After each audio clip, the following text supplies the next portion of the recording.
Veterans Day, VA employees, everybody watching, welcome to Veteran Lang. As always, I'm your friendly VA-accredited attorney, Matthew Lang. Hey, welcome to the channel. Hey, always glad to have everybody here. Thank you for your support. Thank you for being willing to learn more and learn from us. Don't forget, there's others out there too that have some good information. Always check them out as well. And always remember that veterans, while you may be able to go that alone with the VA, if at any point you are looking for representation, you always have VSOs. You've got VA-accredited attorneys and agents out there. If you're looking to speak with us here at Lang's Legal, you can always visit veteranlang.com or langslegal.com.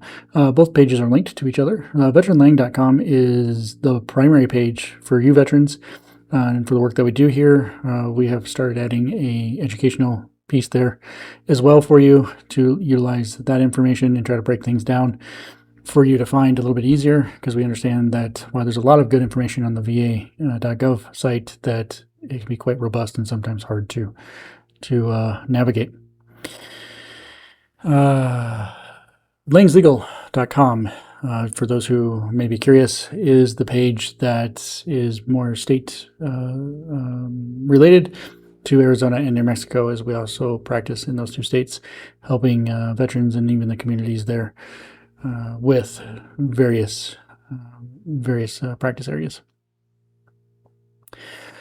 So, another topic today. This topic, I'm going to have to admit, VA, I do my best not to beat you up, because I'm not here to beat you up. I'm here, honestly, to educate. I really, truly care about the veterans. That was the reason I took the job at the VA in the beginning in 2008, and that's why I still continue to do it today, and why I do it from this side of the table, because I felt I could be, much more effective from this side. So VA, I know there's a lot of good people in the VA. I've worked with them. I know there's still some there that ultimately want the same thing. They want to make sure the veterans are taken care of. But with the bad and ugly we see here on this side of the table, I'm concerned that the growing number of not so good VA employees is starting to win over. I hope that's not the case. So I do my best not to beat you up, but it's very discouraging when we see these growing problems, especially when they're problems of the basic level, basic knowledge of VA. We could probably even call it VA 100 or VA 101. And when these topics aren't understood, it just demonstrates either a lack of care or concern, or maybe even systematically bad training.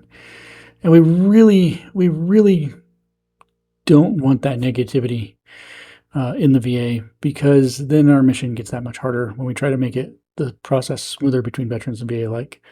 So keep in mind, VA, we are here to educate you as well, and the veterans in our mission. So our topic today is basic. We're going to talk about forms. Now, we've talked about forms before, and I know I've done other videos where we've talked about VA errors. And I don't want to just, again, keep beating up the VA, but when these errors continue to grow, here we are. We're talking about forms. Veterans, hey, you may have repeatedly been told that, hey, if you provide the wrong form or an incomplete form, you can ultimately delay your own claim by accident. Maybe you can jeopardize an effective date. And while we want to make sure, veterans, that you don't make those mistakes, we're yet seeing that growing problem. A growing problem that VA employees apparently don't even understand how their own forms work. And if they don't understand, how can we hope that you understand, veterans? Our office receives letters claiming that appeals for which we're helping veterans with are incomplete or improper. Now, I can make mistakes. I'm not perfect. But the problem I'm having here is 99% of these letters that we receive from the VA claiming a claim document is incomplete or improper, well, they're wrong. And you know, they don't always stop there either. The growing problem is now starting to show that sometimes the same letter that we receive uses both terms, incomplete and improper, as though they mean the same thing. They don't. They really don't. So let's talk about an incomplete form. Let's understand. Let's get down. Just stick with the basics. We're going to stick with the basics today. Let's look at the incomplete form. No matter which form is filed, assuming it's proper at this point, an incomplete form typically fails to identify the veteran or the claimant when applicable. It tends to not be signed correctly, whether that be by the veteran or by an authorized person.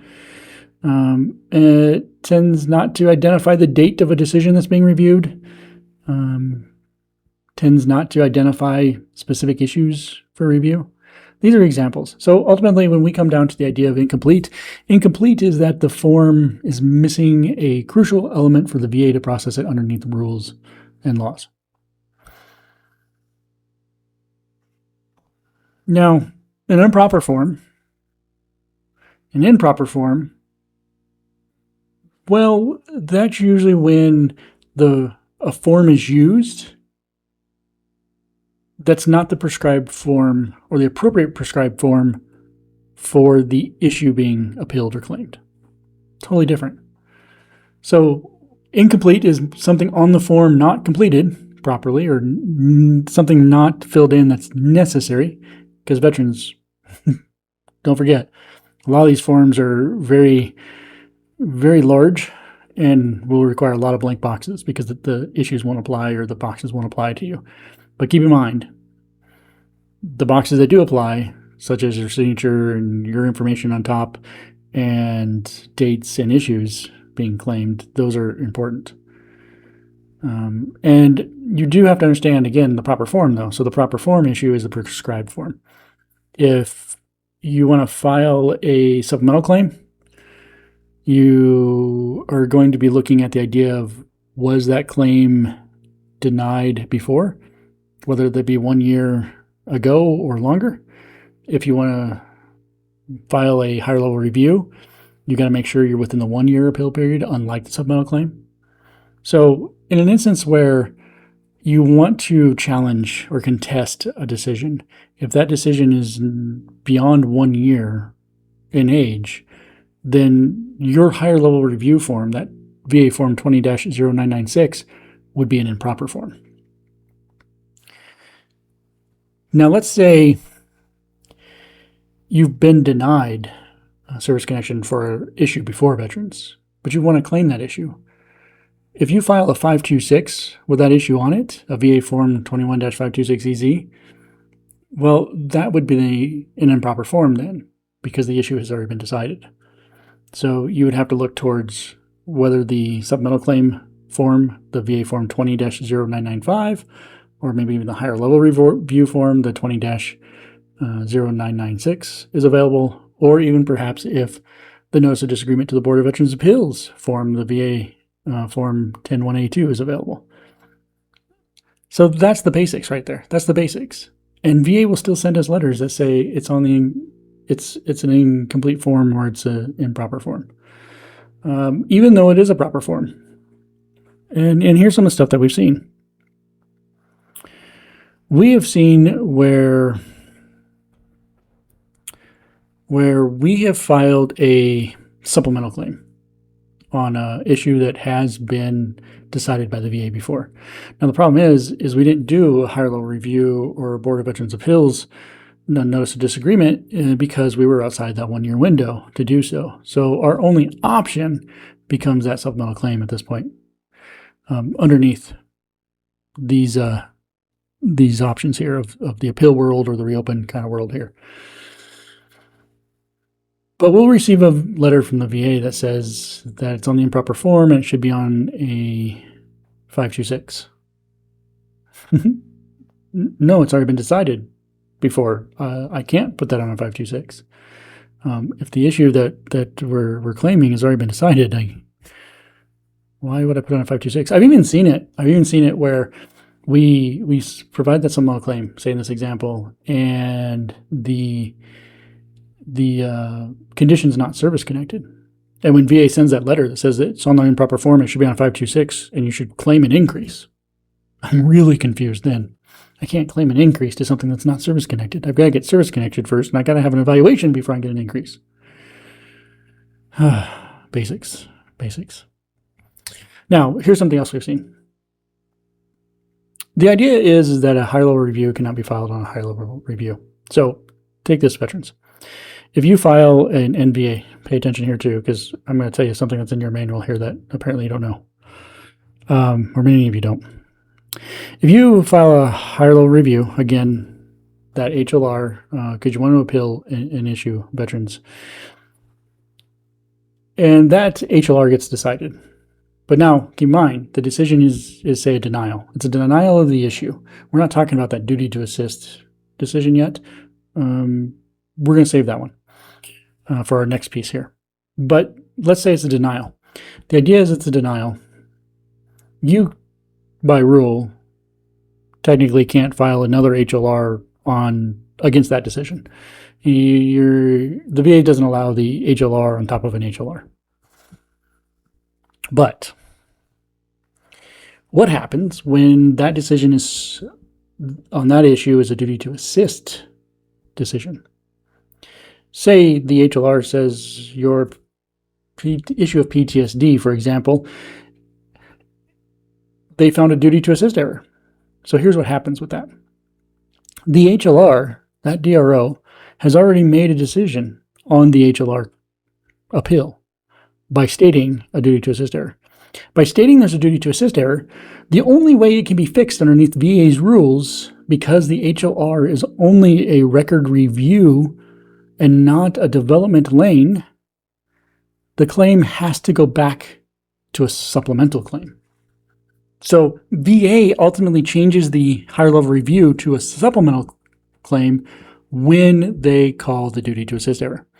And then what happens from there is if the VA still denies that issue, veterans, you can file another HLR because it's not an HLR on an HLR, and VA's manual tells them this, which I've come to learn they don't know it says that in some cases because we've received these letters too. You can't file an HLR on an HLR, but we didn't. We filed it on that supplemental claim. The HLR had already been decided as a duty to assist error. And again, their manual clearly uses that exact example and tells them they have to accept that HLR, even though we've received letters that say it's the improper form. So that would not be an HLR or an HLR, because again, the HLR had already been decided. You're down the supplemental lane. I've even seen such craziness as, say, the claim goes up to the Board of Veterans Appeals. Now, the Board of Veterans Appeals can remand that claim down. They remand the claim down. They try and get new evidence. Now, of course, that claim is now back in a supplemental type world because the BVA, the Board of Veterans Appeals, is not allowed to develop a claim either. They don't have the jurisdiction to do that. And the BVA can't send it to a higher level review because they don't have the authority to develop a claim either. So the only person with the development authority would, well, ultimately those who work in the supplemental claim lane. So we have seen it where it's a BVA remand, and we feel that instead of waiting years for the BVA to have to remand again to tell the VA, look, you still didn't follow the instructions that we provided you and you didn't get the right medical opinion, for example, when that claim gets denied on an inadequate medical opinion or on the basis that the VA did not properly follow the instructions provided by the BVA, we may just strategically file an HLR and request that the DRO find that that duty has been incomplete, hasn't been completed, and request that that exam be done again, or that opinion be done again, or whatever those instructions were from the BVA. Now, that might be a strategic move because VA, again, won't understand that if we put that on a supplemental claim right away, they won't understand that the error that's been made counts as new and relevant evidence. So because of that difficulty, strategically, we may put on an HLR. And then we've got those letters back too. Yeah. It's the improper claim form because you can't put an HLR on an HLR. It wasn't an HLR on an HLR. It was an HLR on a supplemental claim, on a development issue. So, yeah. This is stuff that we're seeing in VA. An improper claim, ultimately, again, is a form that is the wrong prescribed form for the issue. Your own manual tells you that the examples I just said would be allowed to file what we had filed and that your letter is incorrect. That is in your manual. Now, this is always fun too. Sometimes we get those forms incomplete. Now, we had one, and I want to tell this story here. We had more than one, but one in particular comes to my mind in the fact that the VA had an employee who actually knew what their manual said. And their manual actually informs the VA that when you have an incomplete claim, you're supposed to attempt to call the representative or the veteran to have that fixed as fast as you can. Yeah, VA, that's in your manual. Yeah. So this employee did. This employee actually called us when they found a problem. Here was the problem. They said the form was incomplete because the claimed issues were missing. I thought that was odd. I make mistakes, but the claimed issues are usually there. But I thanked him. I thanked him for the phone call because that prompted quicker reaction on our part to go back and double check our filings, and if we had to refile something, to properly refile it. And in this case, because that veteran followed the manual guidance and gave us that phone call, we were able to discover a problem in the VA system that we were able to make sure didn't happen on our side again. The VA was undergoing an update in their systems that ultimately, what we could tell, as we had learned from multiple filings that week, even though the claims we were filing were complete and included all the issues, by the time they were getting uploaded into the veteran's VA file in the VBMS system, the issues, only the issues, were disappearing from the form. Somewhere the program was erasing the issues. Now, that's been fixed ever since, but I just want to point out, not only were we able to help that one veteran quicker because the problem got identified from a phone call, it did prompt us to catch the other ones too and get them helped. Those veterans helped quicker as well. So a phone call, veterans, is all it took. VA, a phone call is all it took. Don't be afraid of me. I believe in your mission. I was once you. I'm here to work with you, not against you. So these are some of the problems we're seeing, is the idea that we're receiving these letters that say forms are incomplete when they're not, they're improper when they're not, the clear lack of understanding of what those meanings are, the lack of putting in the proper statements in the letters to inform you, the veterans, and why they're improper or why they're incomplete or what needs to be done to fix it. Well, the proper reasoning as well doesn't go in there when that is listed. And even above all that, we find the problem gets worse. Because some of the latest letters we get tell us that the claim is incomplete. And the reason they give us it's incomplete is to tell us it's improper. I suppose maybe I can see something there. But again, those are completely two different issues. I filed the proper form. It's complete to begin with. So that was frustrating.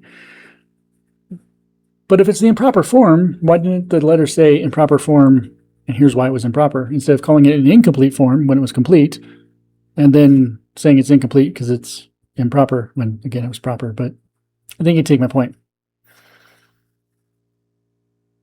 So keep in mind, the basics of all of this, even for you veterans and especially VA, because again, this is a growing problem, which is slowing claims down and delaying them unnecessarily. When you file a claim, make sure it's on the proper prescribed form. Make sure if, for example, have filed that claim before veterans and it's been decided that if you're truly requesting an increase on an evaluation from years ago, you want to get it on the 526 form. If you're contesting the service connection of something before that's been denied, make sure you're on that supplemental form or higher level review or Board of Veterans Appeals form properly, depending on the time frames and evidence issues as well. Now, when we talk about completeness, veterans, just make sure that the required sections of that form are filled out that the veteran or the VA actually requires. Your signature, the issues being claimed, the dates of decisions, perhaps your identifying information that's required on the form. Stuff like that. That's what makes a form complete. All right. I'm hoping not to have to get in more detail of the basics, but if we do, we will. Because if the basics, again, can't be understood, the low-level understanding of VA rules, guidelines, and especially the forms, which are very fundamental, can't be understood even by the VA, then we've got big problems. And we really need to sort those out. So we will talk more about this if we need to. But VA, please understand when a form is incomplete, when it's improper. Please understand that when you send out those letters, what's required in them. And please understand that your manual references do allow you to give me a call if I am listed as a representative so we can sort something out quickly. Let's work together. Let's understand the basics. All right. Thank you, everyone, for your time, your attention here. Again, feel free to throw in the comments if you so desire to help with some education here, maybe help us understand how you perceive things or if you've had these problems before as well. Things that you've done to correct those problems. And VA, your point of view is always accepted because without it, I think it makes it a little bit more difficult for veterans to understand the system as well. Why do you do what you do? Let us know. But until next video, have a tremendous, terrific day.